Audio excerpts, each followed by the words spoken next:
In this video, I'm going to be talking about equations and how we're taught in school that most equations relate to some type of line on an xy plane, as in y equals x squared would turn into something like a parabola on an xy plane.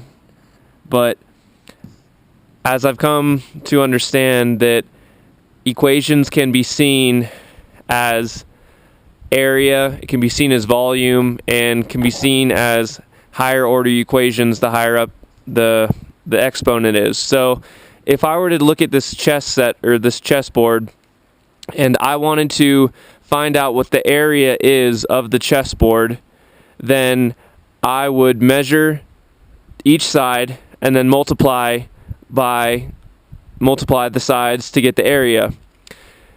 Well, where most people don't go farther is to my understanding is that there is an infinite amount of digits that you could measure to, as in you could say that this length is only 8 inches, but the truth is that you could measure indefinitely, as in it could be 8.0523, it could be 7.9643 ... as in the measurement goes on forever and ever if you had a small enough measuring tool and a microscope to be able to look farther and farther into the digits. So I'm going to say then that this length right here is 8 plus x. And that's, inches, 8 being what I'm assuming is going to be close enough, but the x refers to the amount that I'm off. And you're always going to be off at some point because you have to stop the measurement at some point. So if I say 8 plus x is one side, and then again I say 8 plus x is the other side, then the area, when you multiply those two things together, is x squared plus 16x plus 64. And that is the approximation of its area, where x is the small part that you are off in the measurement. And you're always going to be off because there is an infinite amount of digits that you could measure to. I mean, we only say like significant digits, but there's ultimately every digit is significant. It matters how far you're trying to get to the exact answer. So x squared plus 16x plus 64 is the approximation of its area.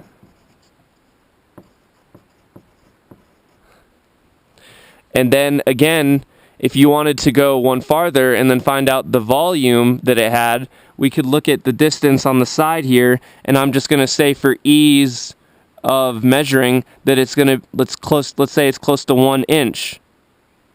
So if you wanted to find its volume, you could then do 1 plus x. So when you times 1 plus x to all of that, you end up with, I'm going to go ahead and just do the answer, then write it all out, but it turns into x cubed plus 17x squared plus 80x plus 64. And this is the approximation of volume, or as close as I can find to its volume. So the exponent, the highest exponent, is a 3, which saying that you're trying to find the volume of something. In a quadratic equation like this one, x squared plus 16x plus 64, the 2 is the biggest exponent, so that's saying it's trying to find something's area. So if I were to just write an equation, x to the 4th plus 32x cubed plus 12x squared plus 16x plus 20, that equation itself is having to do with trying to find the next thing above volume, as in the volume of a fourth dimensional object. But again, it wouldn't be volume, because volume is what we call a three-dimensional concept.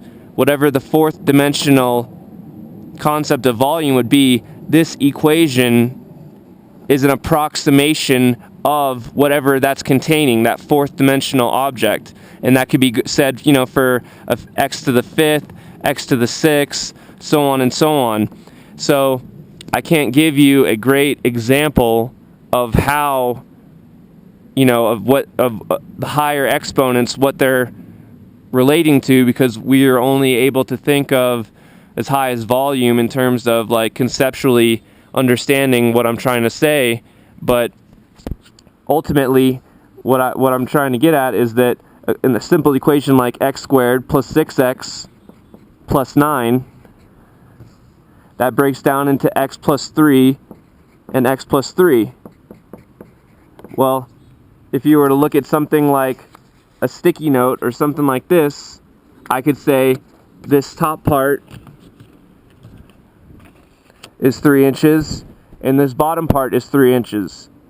And of course, like I said, there's an infinite amount of digits that you can measure to, so the x is a placeholder for the amount that you're going to be off by.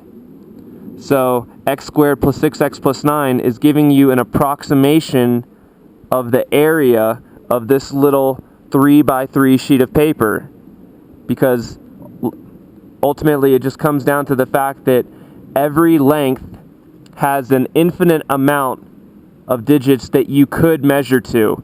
But if you want to try and get some type of answer, at some point you just have to round off and say, okay, I'm only going to measure to 3.1 or 3.05, because at some point you have to just say, okay, it doesn't matter as much what the smaller ones are. But ultimately, if you want to have a precise answer of what the length of anything is, you just add a plus x into the lengths in order to try and find what its exact area or volume or so on is.